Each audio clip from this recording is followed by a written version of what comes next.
Olá, sejam todos bem-vindos à 7ª Conferência Global do Parar. Estamos aqui para a mesa de debate. A sua relação com os seus condutores vai bem? Eu sou o Luiz Cláudio, CEO da Fleet Mobilidade, e vou participar aqui com os nossos convidados, mediando essa mesa de debate que fala de um tema muito importante, né? Você, como gestor de frotas, como está cuidando da sua relação com os seus condutores que estão no dia a dia da operação lá na ponta, tá? Então, novamente, sejam todos bem-vindos. Aproveitem esse tempo, porque nós temos aqui dois dos profissionais mais gabaritados em gestão de frotas do Brasil.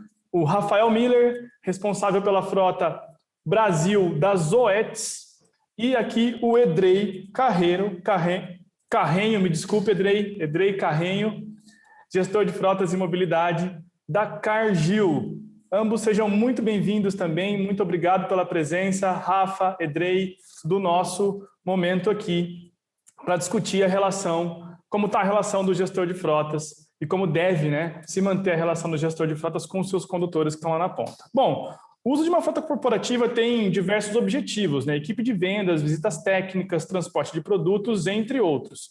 Além de cumprir com suas atividades, o condutor ainda possui inúmeras outras regras que precisa seguir para garantir a sua produtividade, o funcionamento pleno dos veículos, né? E principalmente a sua própria segurança ao usar um carro da empresa. Nesse sentido, a conexão do gestor de frota com os seus condutores na ponta é complexa e exige informações claras, comunicação constante e políticas bem definidas para que o relacionamento dê certo e seja longínquo, né? Como garantir essa relação segura, eficiente e duradoura com quem está atrás do volante? É disso que a gente vai falar aqui hoje e é para isso que a gente tem esses convidados mais que especiais hoje aqui na nossa mesa de debate da 7ª Conferência Global Parar. Edrei, meu amigo, por favor, dê um panorama geral da sua frota na Cargill, se apresenta, né? Eu sei que o Brasil já te conhece, mas vale a pena reforçar. Dá aqui um panorama para a gente, por favor. Obrigado. Obrigado pela palavra. Prazerzaço estar aqui com vocês. Obrigado, Instituto Parar, pelo convite. Rafa, prazer estar aqui dividindo com você essa mesa. Luiz, sem comentários, né? Já é um excelente profissional na área aí, com a Fleet em mobilidade, e um prazer também ter você com a gente. Bom, estou na Cargill Agrícola já há 17 anos. A Cargill Agrícola é a maior empresa de agronegócio do Brasil, tanto em volume de agronegócio em produção de soja, grãos, milho, etc., e outros derivados, assim como também na questão de volume financeiro de importação e exportação nesse mercado. Hoje a empresa tem no Brasil mais de 11 mil funcionários, já estamos há 154 anos no Brasil, de existência no Brasil, 54 anos, mas globalmente falando, 154 anos de existência, são mais de 155 mil funcionários no mundo. Dentro da estrutura do Brasil, eu sou responsável pela gestão de frota, envolvendo toda a cadeia de utilização do veículo, desde a sua chegada até a sua desmobilização, com um time agregando todas as nossas necessidades aí com relação à gestão de condutores, custos da frota e tudo mais. Nós temos hoje 1.200 veículos rodando pelo Brasil afora de vários modelos, tanto perfil benefício, como veículos de executivos, assim também como veículos de serviço que rodam nas lavouras e nos clientes afora. Temos aproximadamente 1.800 condutores, porque temos alguns veículos que têm um perfil compartilhado em algumas situações, e até mesmo outros condutores que substituem pessoas ou equipes em épocas de férias. Eu já estou aqui acabei com toda a estrutura que mudou. A minha frota era uma frota própria até 2017, aí com um estudo muito grande feito na companhia, nós mudamos para frota locada, e de lá para cá a gente vem transitando por um momento de transformação desses veículos, mantivemos ainda os produtos na frota como próprio, até a sua vida útil normal. E agora em 2020 a gente chegou na reta final com a frota já 99% terceirizada, junto com o nosso parceiro, e todos eles monitorados e controlados pela gestão de frota que fica aqui em Uberlândia, que é o nosso centro compartilhado de serviços. Muito bom, meu caro Edrei. Obrigado por esse panorama geral, né, teu e da Cargill e da frota da Cargill, né, 1.200 veículos. A gente imagina que o desafio não seja dos mais simples, né, e exige gente muito capacitada como você e com uma comunicação muito clara também, né? Porque no final das contas, gerir frota é sobretudo gerir vidas, né? Então, quantas? São 1.500 condutores, né, Edrei, como você colocou? Hoje eu tenho 1.808 cadastrados oficialmente dentro da estrutura da frota. Olha só, né? Olha o tanto de gente que você não administra direta e indiretamente por conta de usar um veículo da empresa cuja responsabilidade é sua. Rafa, meu amigo, seja muito bem-vindo. Conta um pouquinho do teu panorama nas OETs, conta um pouco da tua história para quem está aqui na nossa audiência. Tudo bem, Luiz Cláudio, tudo bem, Edrei? Prazer dividir essa mesa com vocês, sempre bom rever amigos e aproveitar a oportunidade para falar desse tema que cada dia é mais relevante aí, né, dentro da gestão de frotas. Bom, eu estou nas OETs já, vai para o 4º ano dentro das OETs, né, também responsável por toda a frota aqui do Brasil. Nós não temos condutores múltiplos, né? Cada carro por condutor, são aproximadamente 550 veículos hoje, 550 vidas aí que a gente ajuda no dia a dia. Os OETs é uma indústria farmacêutica voltada para a saúde animal, né? Atua aí em todo o território nacional, cuidando aí da melhor forma dos nossos clientes. A nossa frota ela é voltada principalmente para a força de vendas, né? Se não a principal ferramenta da companhia. Então, por isso que a gente tem tanto foco aí e tanto cuidado com esse processo. E compartilhar o que a gente tem hoje, falar desse tema, pegar ideias. Nós também vamos aprender muito aqui, a gente conversa bastante, nós não sabemos tudo, né? Acho que esse ponto é extremamente importante. A gente sempre tem alguém tendo uma ação diferente da nossa e que talvez a gente possa trazer para dentro de casa, e é isso que o gestor de frota vai aproveitar desse evento, né, a Conferência Global do Pará é para isso. Eu falo que a gente sai com a cabeça desse evento borbulhando de ideias e a gente espera aí de poder ajudar aí todos os gestores de frota e todos os profissionais do setor. Sem dúvida vai ajudar, meu amigo. Um evento, né, como a Conferência Global do Pará, que é o maior evento mais relevante, evento de gestão de frotas leves do Brasil, sem dúvidas, ela pede profissionais como você, como o Edrei, que estão aqui hoje, né? E sim, a gente está sempre aprendendo, né? Como eu disse, gestão de frotas é muito mais gestão de vidas do que de frota, né? E quando a gente fala de gestão de vidas, gestão de gente, né, as coisas acontecem diferentemente todos os dias, né? Programar manutenção preventiva é relativamente simples, né, se comparado aí a administrar a relação com quem está na ponta, e é esse o nosso mote da mesa de hoje, né, como está a tua relação com os seus condutores. Costumo dizer também, de pouco adianta ter uma gestão de frota ali bem alinhadinha, com alto nível de automação, com procedimentos robustos, mas se a ligação com a ponta não está bem ajustada, né? Se o relacionamento com a ponta, porque a mágica acontece na forma como o condutor lá na ponta utiliza e cuida do veículo ao longo da sua vida útil, né? Edrei, já levantando a bola para você aqui, no final de 2018, você estava, né, em plano de desenvolvimento do programa Direção Segura Cargill, né? Lá meados ali, final de 2018. E eu me lembro que na época você comentou que os eventos do Pará que te alertaram sobre a importância de além dos números e resultados, né, dos KPIs de frota, e que a gestão de frotas também é gestão de vidas, né? Acho que todos nós aprendemos isso com o Instituto Pará. Como foi a preparação para esse projeto de segurança dentro da Cargill? Bom, é verdade. O evento Pará em si foi o que abriu a mente para olhar para o lado do ser humano, sim, e na questão de vida. É fato, né? Quando você pega um gestor de frota hoje em dia, qual a preocupação dele?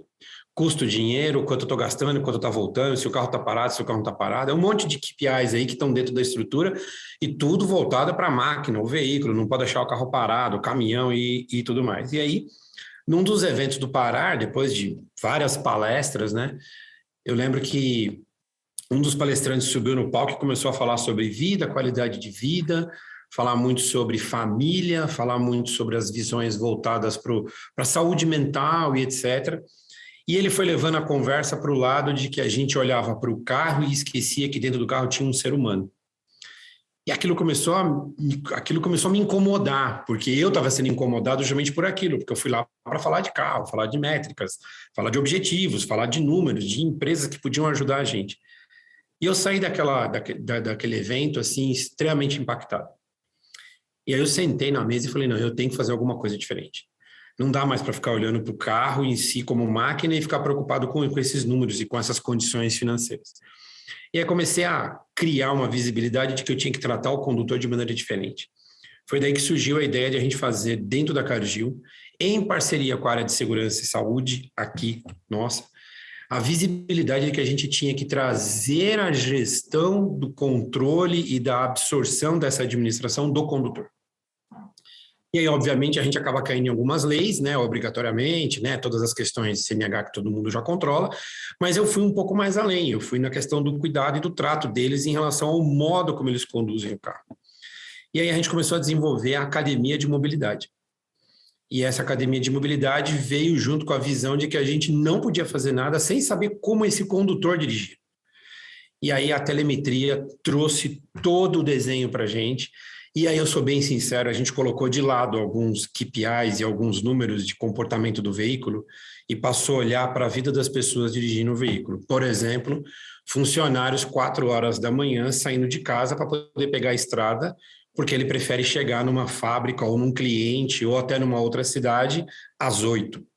Ou pais ou mães que estão chegando em casa 10, 11 horas da noite numa sexta-feira porque optaram em ficar até o último minuto no seu cliente para depois pegar uma estrada e chegar em casa e não encontrar sequer, às vezes, um filho, uma filha dormindo e não poder nem ter um prazer de participar disso tudo. Então, a gente começou a perceber que a cultura estava muito, muito errada.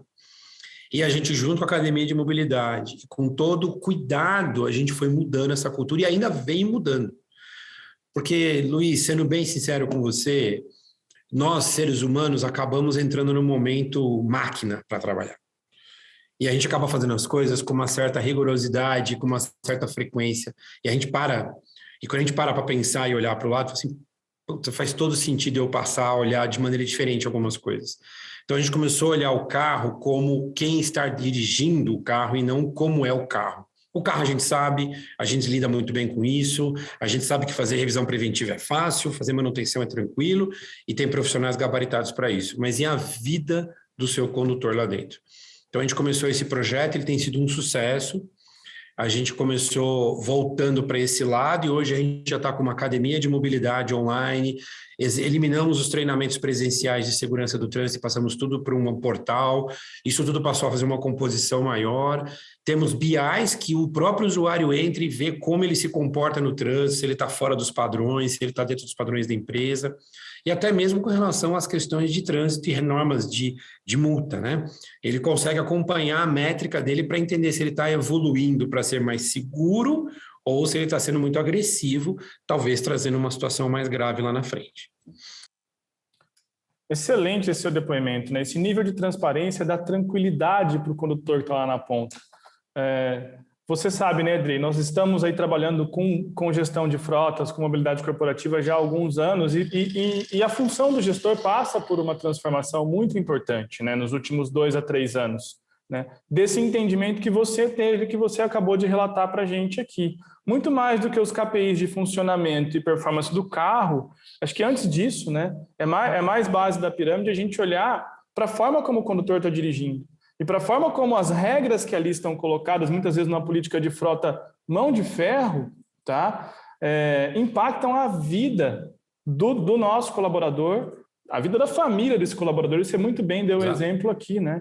E ações como essa, ações relativamente simples de dar transparência, dar feedback, de mostrar para esses condutores como é que eles estão dirigindo, mostrar eventualmente uma situação da CNH para eles. Porque no passado, né, até pouco tempo atrás, os condutores eram pegos de surpresa. Naquelas reuniões onde a frota ia mostrar lá os indicadores e ficava dando de dedinho assim, falando, está aqui excesso de velocidade, está aqui histórico de multa, sua CNH. Então, na medida que a gente tem prover essa transparência e essa comunicação construtiva com os condutores, né, sem dúvida o resultado é claro e rápido. A gente aqui na Fleeting, né, vocês sabem bem, tem um trabalho de consultoria bastante robusto aí com diversas empresas no Brasil e é notória a diferença dos resultados naquelas empresas que mantêm uma relação positiva com seus condutores, né? Que não é só aquela coisa mão de ferro, não é só a punição, né? Não é só o peso de uma regra, mas sim todos sabem, todos estão no mesmo propósito ali, todos sabem da importância de dirigir de forma defensiva, da importância de respeitar os horários de uso, né? Da importância, enfim, de respeitar as regras de trânsito e tudo mais. Muito bom. Vai lá. Tem uma coisa interessante, não quero te cortar, mas a gente olha para isso pensando que a gente não vê o dado financeiro e o quanto a gente vê de resultado financeiro no futuro. Pode demorar um pouco, pode ser lento, mas você vê lá na frente resultados financeiros diante de um monte de coisa. Você impacta até nas condições de saúde do funcionário, onde o funcionário deixa de repente, usar muito mais o seu plano de saúde, que a empresa tem toda uma coparticipação nesse processo, e começa a ter uma qualidade de vida melhor. Isso é fundamental nos dias de hoje. Total. Eu fico imaginando o impacto que isso não gera na operação também, né? Na performance, nos resultados que esse colaborador dá. E aí a frota deixa de ser, né? A gestão da frota deixa de ser aquele colega, abre aspas, né? Desculpe o termo, mas aquele colega chato que só cobra e passa a ser o parceiro, passa a ser aquele colega que ajuda, que provê ali um equipamento de qualidade, que provê uma orientação que faz sentido para a vida, para o dia a dia daquele colaborador, que é um pai, é uma mãe, né? De família, é um irmão, é uma irmã, e no final das contas ele quer desempenhar a sua atividade com primazia e quer chegar em casa no final do dia bem, né? Para aproveitar a sua família ali, seu tempo de descanso. Muito bom, Edrei. Rafa, para além dos condutores, quando se fala de implantar projetos em gestão de frotas, é importante também envolver outros setores da empresa, certo? Quais setores são os mais relevantes aí na sua visão e trazendo um pouco da sua experiência nas OETs? Olha, Cláudio, eu acho que não é nem importante. Eu acho que envolver outros setores da empresa é extremamente relevante para que o processo tenha sucesso. Você não vai conseguir fazer nada sozinho. Né? A gestão de frota envolve muita coisa. Envolve a parte de recursos humanos, envolve a parte jurídica, parte financeira, como o Edrei falou muito bem, porque eu sempre falo nas oportunidades que a gente tem, se o gestor de frota só quer economizar, cuida da segurança, não faz mais nada. Só cuida da segurança que no final ele vai ver que ele vai ter economia. Então, a gente buscou, dentro de casa, fazer parcerias com compras, com a parte de procurement, com recursos humanos, com a equipe jurídica.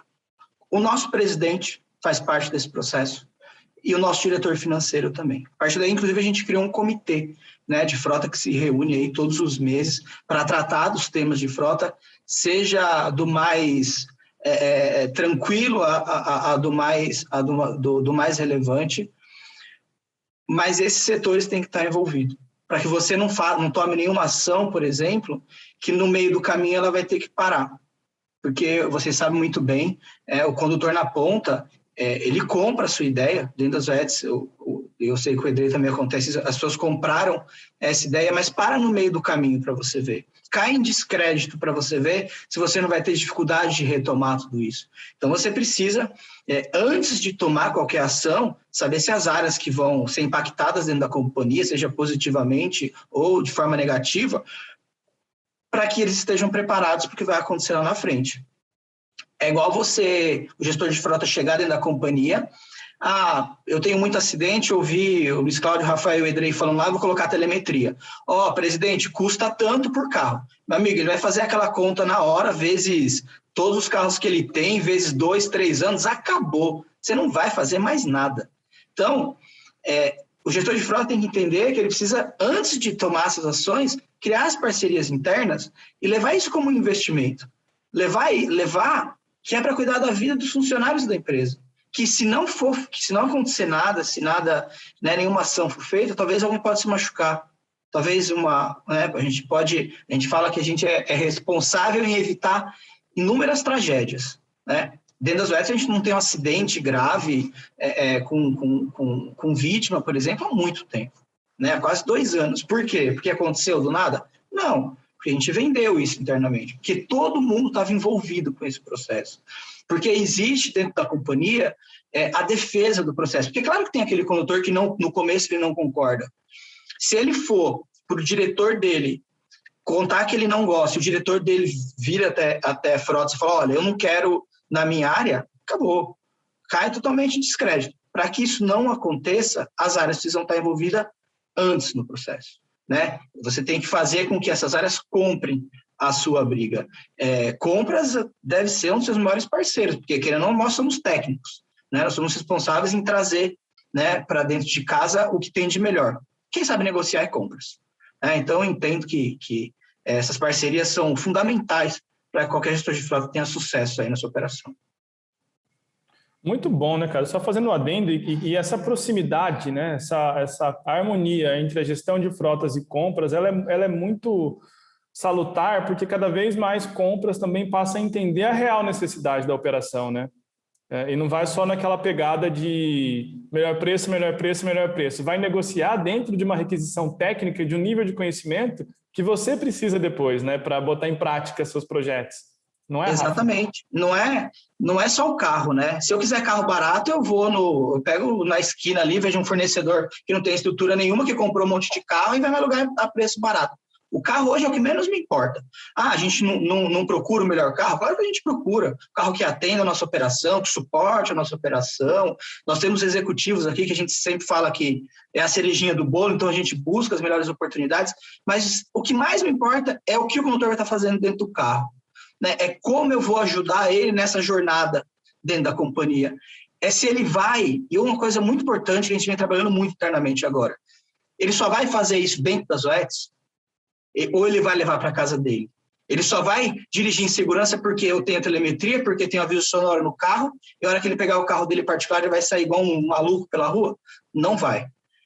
A gente faz com que eles se conscientizem de verdade sobre isso, que eles não é só para a companhia, é para a vida deles. Então, é o que eu falo, o carro é um ponto importante, mas o principal é quem está atrás do volante ali, é deles que a gente tem que cuidar. O gestor de frota tem uma responsabilidade e um poder muito grande nas mãos. E seguindo ainda nessa linha, para além do carro, o gestor de frotas precisa de outras ferramentas, né, de automação para poder suportar a operação de frota. Conta para a gente como é nas OETs o uso das tecnologias e demais ferramentas nessa relação com os condutores. Como impacta, né? Eu sei que aí você tem telemetria, fala um pouco disso, e as outras ferramentas que automatizam processos da gestão de frotas. Como isso impacta lá na ponta? Nós buscamos a telemetria para que a gente pudesse ter informação e saber aonde atuar, né? Nós não estamos o tempo todo com eles na rua, no campo. Então, a telemetria a gente buscou para poder nos ajudar. E uma coisa muito importante, quando eu recebi as empresas em 2018, vieram várias empresas para tratar com a gente, né, da ferramenta, de todo o processo. E veio a GoSat. O que me chamou muita atenção na GoSat? Que ela não veio primeiro falar da ferramenta. Ela veio me contar das pessoas. Ela veio me falar que ia me ajudar a cuidar da vida das pessoas. E aquilo era o meu propósito. Era isso que eu queria. Então, a telemetria, ela trouxe informação de uma forma muito, muito importante para que a gente pudesse traçar o que nós íamos fazer. Saber onde o condutor eram as maiores multas, como era o perfil de condução de cada um deles, qual curso, por exemplo, teríamos que dar para esses condutores? Era de atenção, era um curso voltado porque ele tinha muito excesso de velocidade. Como nós iríamos, a partir daí, traçar os nossos programas, por exemplo, de treinamentos, né? Você sabe muito bem, a gente, a cada 3 meses, tem um treinamento separado com cada equipe. A gente vai falar do quê? Do que eu acho ou do que eu já vi para trás? Não. Temos que falar dedicado no que acontecia dentro das OETs. Isso a telemetria nos ajudou muito. Nós temos um programa de segurança também, que todas as informações desse condutor ficam dentro desse programa. Ali é traçado o perfil dele, desde um condutor de baixo risco até um condutor de alto risco. Ele tem acesso a essa ferramenta, a página dele, né, dentro dessa ferramenta, para que ele acompanhe o que está acontecendo com ele. E, a partir dali, a gente também entrega cursos direcionados a cada condutor, de forma individual, né, entendendo o perfil de cada um. E os nossos indicadores internos. Todo mundo sabe, a telemetria traz inúmeras informações, né, você não vai conseguir usar todas. Nós criamos os nossos indicadores e que todos os meses todo condutor tem acesso à sua informação para entender, a gente manda de uma forma maximizada, né, para que ele entenda onde ele precisa melhorar. né, sem velocidade, sem aceleração, sem frenagem, sem curva, enfim. A gente manda para que ele consiga, dentro do mês, traçar aí o seu plano de recuperação que a gente fala, e o gestor, claro, dele fica em cima para acompanhar essa mudança também.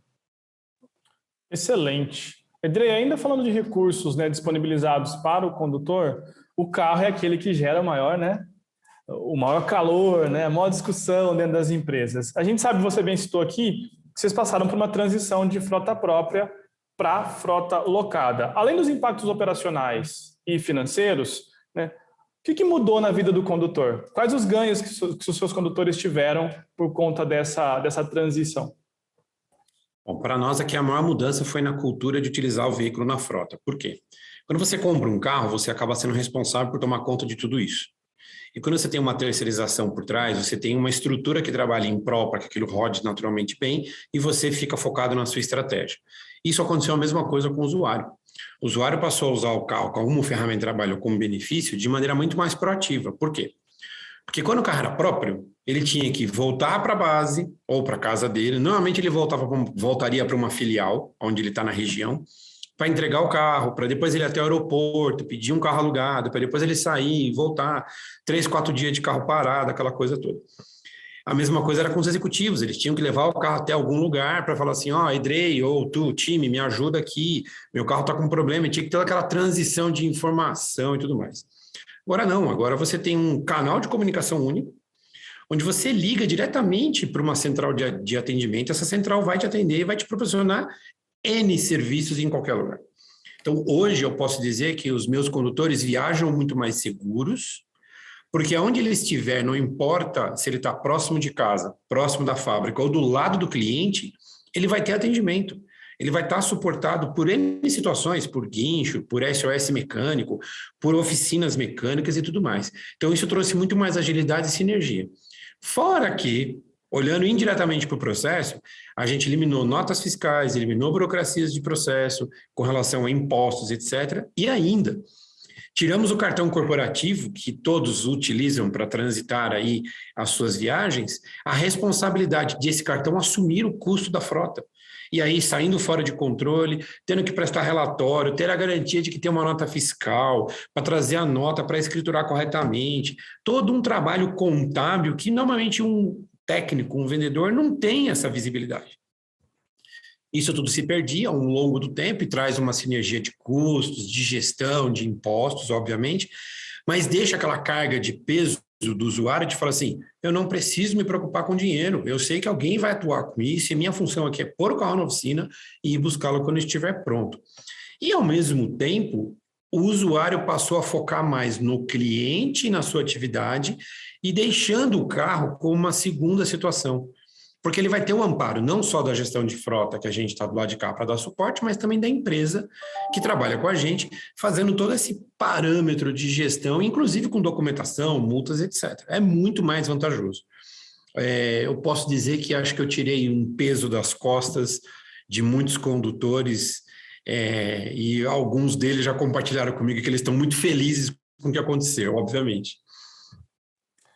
Sem dúvida, essa transição gera um impacto muito positivo, né, para quem usa o carro no dia a dia e tem toda uma estrutura de suporte que não está aglutinada no time de gestão de frotas. Eu fico imaginando assim, a tua dinâmica, a dinâmica do teu time, administrando 1.200 veículos usados por aproximadamente 1.800 condutores e agora você tem toda uma estrutura, né, para te ajudar com isso. Mas ainda nessa vertente, né, um grande problema enfrentado pelo gestor de frota é a gestão de multas, né? Eu já ouvi por aí muita gente dizendo, deixa o condutor levar a multa lá, o importante é que ele está produzindo, né? A gente paga essa multa. Ouvi muito isso já. Rafa, qual que é a tua opinião sobre isso e como funciona a gestão de multas nas OETs? Cláudio, a gente cuida da segurança do condutor, então multa está errado. Dentro das OETs, o condutor ele é o único responsável por essa infração. Então, ele não pode indicar um terceiro, nós não pagamos multa NIC, que é por não identificação de condutor. Ele é chamado a atenção dependendo do tipo de multa que ele levar. Aliás, todas as multas o gestor recebe e ele acaba tomando um puxão de orelha. Agora, algumas multas, aquelas consideradas graves, gravíssimas, algumas são até o condutor toma até advertência da advertência da companhia. Mas e se um ótimo vendedor perdeu a CNH e não pode mais conduzir? Sinto muito, nós vamos tirar o carro dele, como já aconteceu. Se ele conseguir desenvolver as atividades dele de uma outra maneira, ok, mas pode acontecer, inclusive, dele sair da companhia. Porque nós não podemos ser coniventes, né, a partir do momento que o nosso valor é cuidar da segurança deles, com uma multa de velocidade, por exemplo, uma multa de contramão, andar sem cinto de segurança. Então, a gente fala isso nos eventos, a gente até recebe depois, mas nossa, e se o meu vendedor perder a CNH, o que eu faço? E se ele morre, o que você faz? Inverte a pergunta.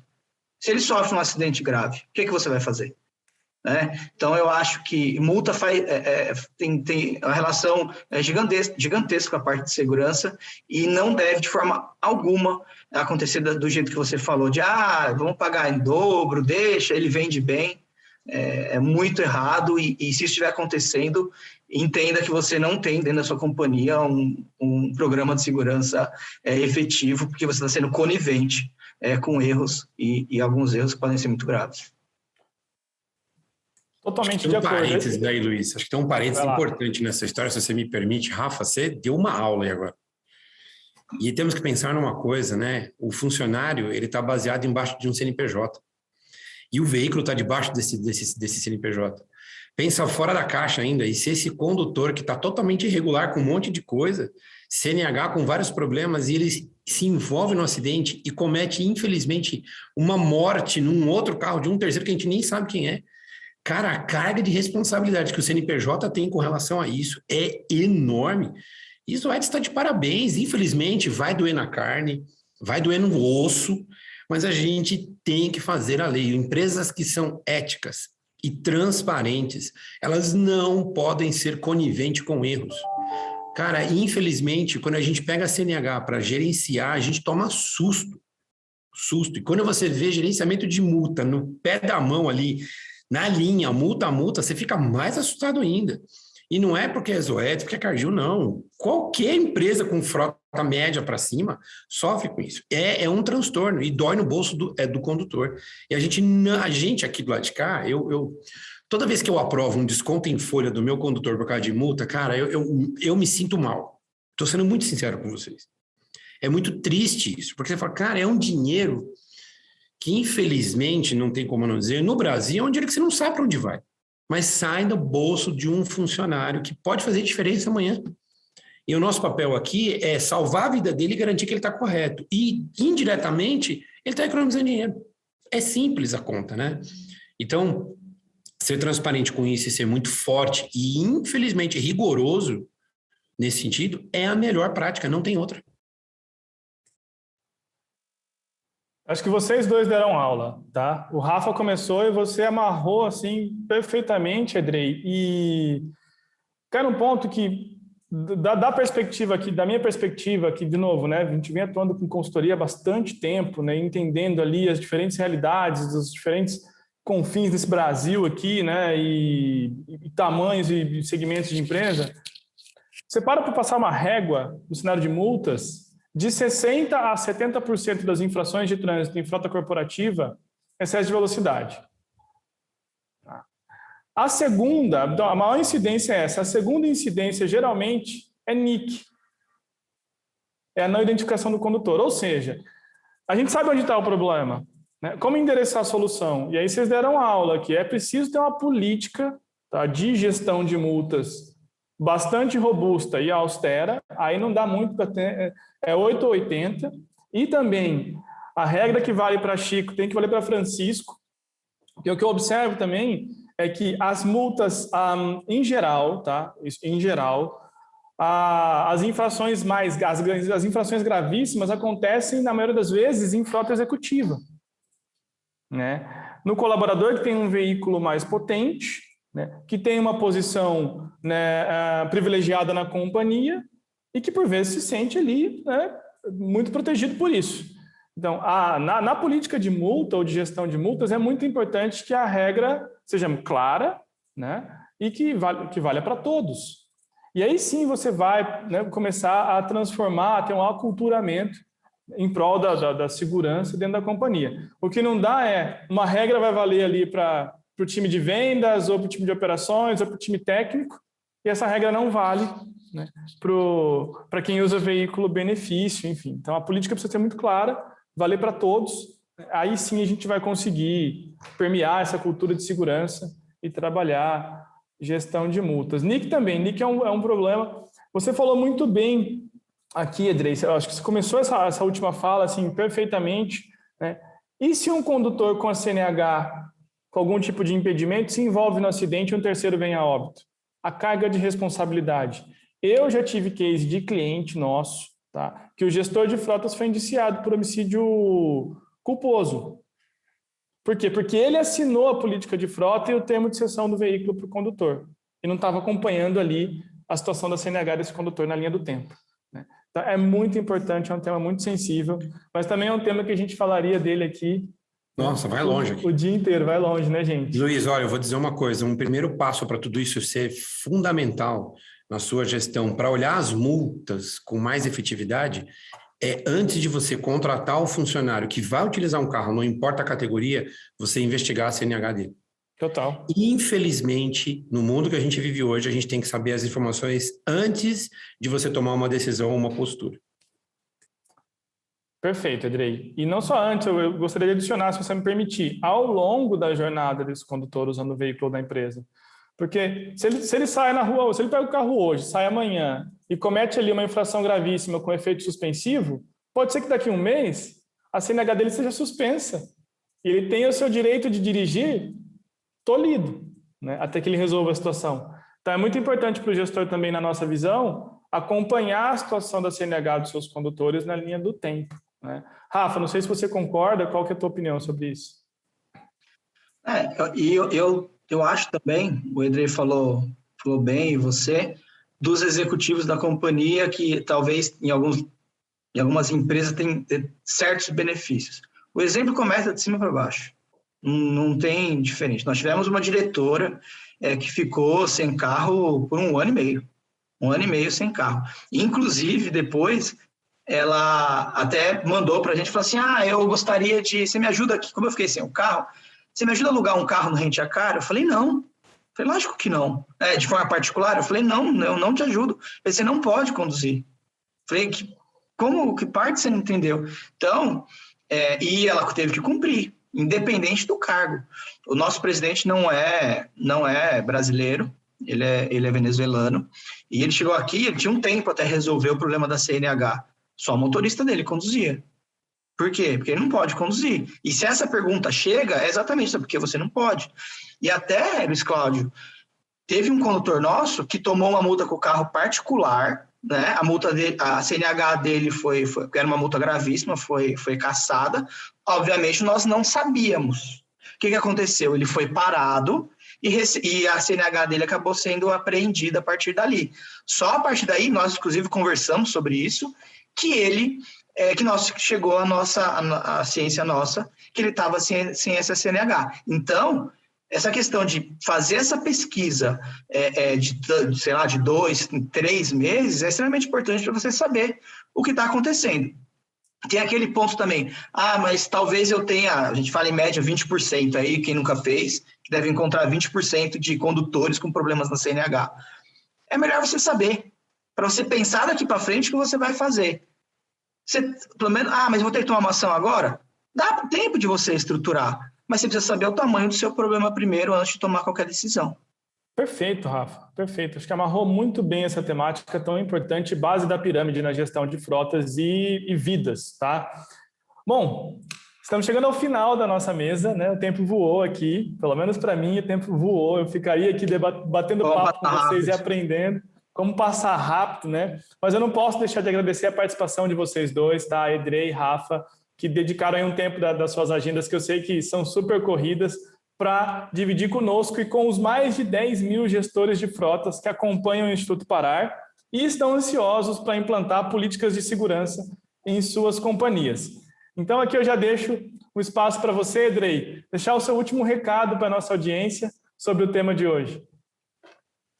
É um tema bem bacana, né? Um tema bem desafiador, mas a minha palavra para todo mundo aí é que não desanime. Tem hora que você vai falar assim, cara, não dá, não aguento mais conversar, não aguento mais falar, não aguento mais explicar. Não desanime. Não faça tudo sozinho. O Rafa falou muito bem aí na sua fala, na sua parte, envolver as áreas é fundamental. Se você consegue trazer RH e jurídico, você já andou 50% no seu projeto, porque isso te traz força, te traz gratidão com relação ao que você está fazendo. Se você consegue envolver a área de segurança do trabalho dentro da sua estrutura como um todo, você já bateu 80%, porque você já está olhando o condutor, já está olhando o carro como ferramenta, como equipamento e tudo mais. E põe na cabeça uma coisa, se você trabalha numa empresa de logística e transporte, ou se você trabalha numa empresa de agronegócio como a Cargill, ou um laboratório farmacêutico, ou uma fábrica de qualquer tipo de coisa, pensa nas regras que você tem que ter para você entrar na sua fábrica. Capacete, luva, óculos, bota, doenças, etc. Pensa nas regras que nós estamos vivendo hoje com relação ao Covid. Nós estamos aqui online por causa do Covid, seguindo regras. Por que o seu condutor não pode seguir uma regra de segurança? Por que o carro, o carro é o carro? Não, o carro é uma arma que mata. Então, não desanime, não perca as esperanças. E aí tem um fator principal. Além de não lutar sozinho dentro da companhia, não abrace o mundo sozinho. Por quê? Porque por mais inteligente que você seja e por mais esperto que você tenha, ou uma estrutura gigantesca nas tuas costas, como eu tenho como a Cargill, você não está sozinho nesse mundo. Você tem profissionais gabaritados, você tem empresas gabaritadas de consultoria, você tem empresas que dão suporte para tudo isso. Você não vai conseguir desenvolver uma telemetria, você tem que contratar do mercado. Como também você não vai conseguir desenvolver um treinamento de direção segura baseado nas suas políticas somente. Você tem que contratar uma empresa especializada que vai ajudar você nisso, na pesquisa, no desenvolvimento. E pense no seguinte, você nunca vai estar punindo ninguém, você vai estar salvando vidas. E se você tiver muita informação boa na sua mão, porque tem de monte, tem muita que não presta para nada. Tem gente que fica preocupado com 0,5 décimos de diferença do KM. Cara, isso aí não vai salvar a vida de ninguém. Agora, quando você tem informação boa na sua mão, que vai trazer resultado eficiente, você consegue provar e mostrar o quanto você tem valor numa vida de uma pessoa. Basicamente é isso. Espetacular. Rafa, contigo, deixa um recado para a nossa audiência, por favor. Eu acho que é complementar o que o Edrei falou. Por isso esse nosso amigo é tão referência. Eu acho que é isso, cara. Eu acho que você tem que... O gestor de frota, até em algumas vezes, fiz um convite para o gestor de frota. Eu não vou fazer nada agora. O Rafael, o Edrei, o Luiz Cláudio só fala besteira. Só vai conhecer. Mergulha na sua operação. Se coloca no lugar dos seus condutores. Será que você pode fazer alguma coisa por eles? Será que tudo que eles estão fazendo, a forma com que eles estão conduzindo está correta? Será que você fechar os olhos para a quantidade de multa que você tem, para a quantidade de acidentes, de afastamento, em alguns casos até acaba chegando à fatalidade, será que você não pode fazer nada? Será que se você souber tudo isso, você vai conseguir colocar a sua cabeça no travesseiro e dormir? Sabendo do poder que você tem de mudar tudo isso? Mas a minha empresa não está nem aí. Você já levou isso para frente, dessa forma, com detalhe, dizendo o quanto você pode ser relevante na vida dos condutores? Se você tiver 10 condutores, não são 10, podem ser 20, 30, porque eles vão levar para fora de casa. Vai olhar, vai conhecer o que tem de oportunidade no mercado, conhecer as tecnologias. Eu tenho certeza que o Edrei, da mesma forma, está aberto a fazer qualquer tipo de benchmark, se as pessoas quiserem saber realmente como a gente faz, se é verdade ou não o que a gente faz, os cases estão aí para as pessoas olharem, mas fica para o gestor de frota, ele tem um poder gigantesco nas mãos, não feche os olhos porque acontece no dia a dia dentro da sua casa, que eu tenho certeza que você vai fazer muita diferença, né, na vida de muitas pessoas. Muito bom. E a gente fecha com essa frase, fazer a diferença na vida de muitas pessoas. Muito obrigado, Rafael. Muito obrigado, Edrei. Aqui a gente finaliza a nossa mesa de debate da 7ª Conferência Global do Parar. A sua relação com seus condutores vai bem. Tenho certeza que, seguindo as orientações que esses dois grandes profissionais deram aqui hoje, a sua relação com seus condutores vai fluir cada vez melhor. Você vai ajudar a salvar vidas e, com certeza, trazer resultados exponenciais para a tua gestão de frotas. Meu nome é Luiz Cláudio, muito obrigado pela presença de todos e até breve.